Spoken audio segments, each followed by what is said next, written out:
Assalamualaikum, di sini saya akan mempresentasikan sebuah makalah untuk memenuhi tugas mata kuliah komunikasi data tentang spread spectrum. Pertama-tama, di sini ada pertumbuhan komunikasi tanpa kabel yang sedemikian cepat mengakibatkan dibutuhkannya suatu proses pentransmisian data yang aman dan memberikan kemudahan kepada user. Selain masalah kecepatan dan kapasitas, teknologi telekomunikasi juga menghadapi masalah interferensi dan penyadapan. Kedua masalah ini berkaitan dengan privasi dan keamanan pelanggan menggunakan layanan telekomunikasi. Sistem ini dapat menjamin kerahasiaan informasi yang dikirim dan dapat beroperasi pada tingkat SN, signal to noise ratio, yang rendah atau tahan terhadap derau yang besar. Cara menyebar spektrum antara lain 1. Runtun langsung atau Direct Sequence Spread Spectrum DSSS. 2.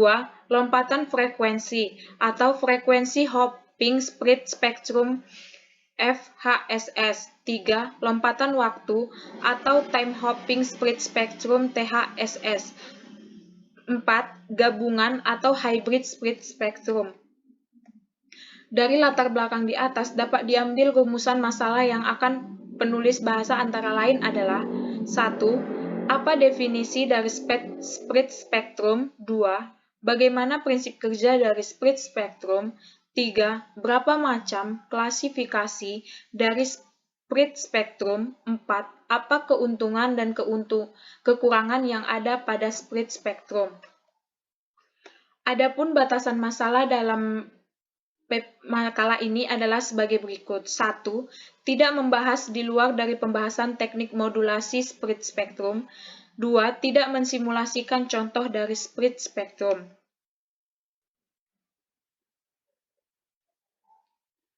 1.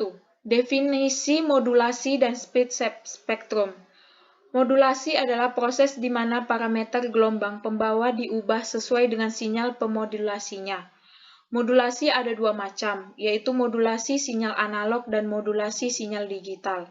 Contoh modulasi sinyal analog yang sering kita jumpai adalah frekuensi modulation atau FN dan amplitude modulation atau AM. Sementara modulasi sinyal digital yang sering digunakan adalah amplitude shift keying atau ASK, phase shift keying atau PSK, frekuensi shift keying atau FSK, dan audio frequency shift keying atau AFSK.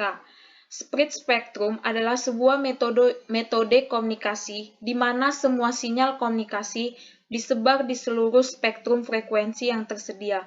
Pada awalnya dikembangkan untuk kepentingan militer dan intelijen. Sebuah sistem spread spectrum harus memenuhi kriteria sebagai berikut. 1. Sinyal yang dikirimin menduduki bandwidth yang jauh lebih lebar daripada bandwidth minimum yang diperlukan untuk mengirimkan sinyal informasi. 2. Pada pengirim, terjadi proses spreading yang melebarkan sinyal informasi dengan bantuan sinyal kode yang bersifat independen terhadap informasi. 3. Pada penerima terjadi proses despreading yang melibatkan korelasi antara sinyal yang diterima dan replika sinyal kode yang dibangkitkan sendiri oleh suatu generator lokal. 2. Konsep modulasi spread spectrum. Berikut adalah skema dari konsep modulasi spread spectrum. Ini ada gambarnya. 3. Kelebihan teknik spread spectrum. Sistem komunikasi dengan spread spectrum memiliki beberapa kelebihan antara lain. 1. Kerahasiaan terjamin. 2. Mampu menekan interferensi. 3. Daya yang rendah. 4. Klasifikasi teknik modulasi spread spectrum. Berdasarkan sistem modulasinya, teknik modulasi spread spectrum dapat diklasifikasikan menjadi 1. Direct Sequence Spread Spectrum atau DSSS. 2. Runtun X dan Y dikatakan ortogonal jika korelasi sinyalnya atau cross correlation RXY atau 0 selama periode T adalah 0. rumusnya ada di bawah. Dalam waktu diskrit, dua runtun X dan Y dikatakan ortogonal jika perkalian silangnya atau cross produk RXY dalam kurung 0 adalah 0. Dengan, ini ada nih, Rx dalam kurung 0 sama dengan XTY sama dengan di bawah. B. Mekanisme direct sequence spread spectrum atau DSSS. Sebelum disebar, sinyal dimodulasikan terlebih dahulu dengan modulasi BPSK, BFSK, QPSK, dan 2N ARI PSK. Gambar 4 menunjukkan diagram blok sistem direct sequence dengan modulasi binary phase shift keying atau BPSK di sisi pengirim. Sistem ini adalah salah satu sistem yang digunakan secara luas dalam pengimplementasian direct sequence. Ini ada gambar di bawah. B. Kinerja ketika terjadi interferensi. Pada proses transmisi, dapat terjadi gangguan dan interferensi yang dapat mempengaruhi informasi yang dikirim. Efek dari interferensi dapat diturunkan oleh pengolahan gain. Interferensi yang terjadi di atas adalah A.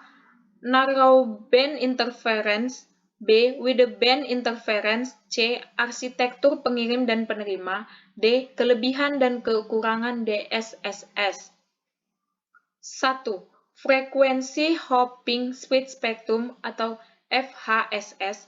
Pada spektrum tersebut tersebar lompatan frekuensi. Frekuensi pembawa yang memodulasi isyarat informasi tidaklah konstan melainkan berubah secara periodis. Selama interval waktu tertentu, frekuensi pembawanya tetap. Tetapi setelah itu, pembawa melompat ke frekuensi lain atau mungkin juga ke frekuensi yang sama. Misalnya dari frekuensi 1 ke frekuensi 4, kemudian ke frekuensi 2 dan seterusnya. Kesimpulan, modulasi adalah proses di mana parameter gelombang pembawa diubah sesuai dengan sinyal pemodulasinya. Modulasi ada dua macam, yaitu modulasi sinyal analog dan modulasi sinyal digital.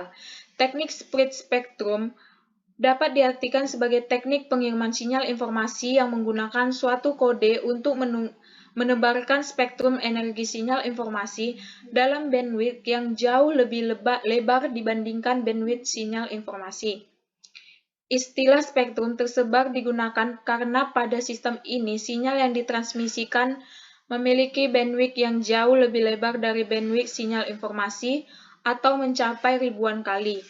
Adapun klasifikasi dari teknik modulasi split spectrum adalah sebagai berikut. 1. Direct sequence split spectrum atau DSSS.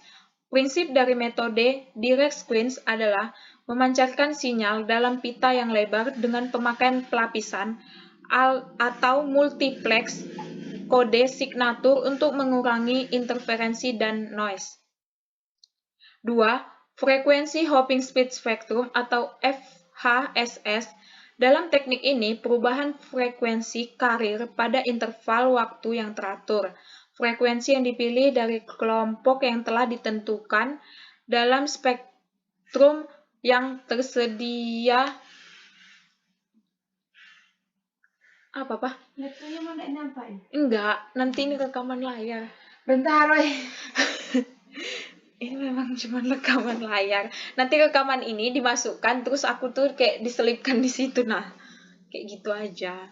Ya kan aku video kayak gitu. Kata-kata mereka gitu semua. Ayo, cepat.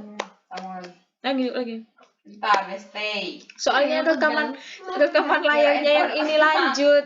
Soalnya rekaman layar yang ininya lanjut. Jadi kebanyakan nanti. 1, 2. Lanjut tuh yang merah kan? Iya. 1, 2, 3. Ditentukan dalam spektrum yang tersedia dan mereka mengubah dalam urutan yang ditentukan oleh pursuit random sequence dengan karakteristik yang mirip dengan thermal noise. Dengan demikian, nama tersebut adalah PN atau pursuit noise sequence. 2. Time hopping split spectrum atau THSS. Pada THSS, prinsip kerjanya hampir sama dengan FHSS. Namun pada THSS, proses pengacakan atau perubahan yang terjadi bukan pada frekuensinya, tapi pengacakannya terjadi pada perubahan waktu pengiriman tiap bit datanya. 4. Gabungan atau hybrid split spectrum.